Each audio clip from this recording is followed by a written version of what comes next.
नमस्कार, वर्षा रेसिपीमध्ये आपलं स्वागत आहे.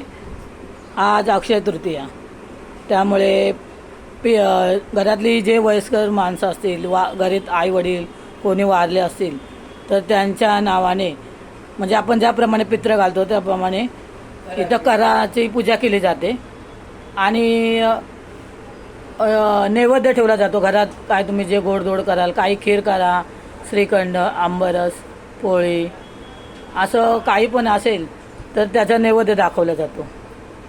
हे बघा, आम्ही कराची पूजा पण केली.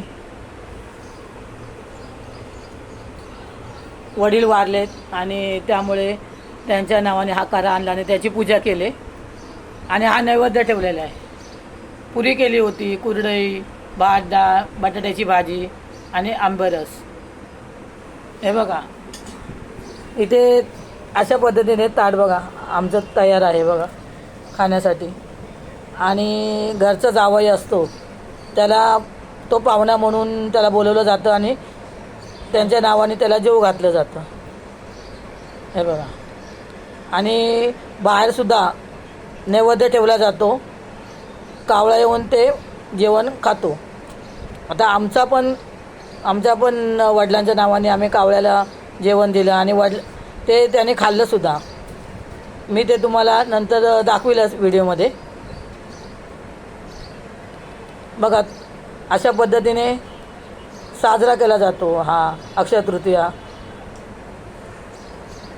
आणि प्रत्येक व्यक्तीने करावं, ज्यांचे आई किंवा वडील वारले असतील किंवा दोन्ही नसतील तर त्यांनी हे असं अक्षय तृतीयाला ठेवावा आणि सण साजरा करावा.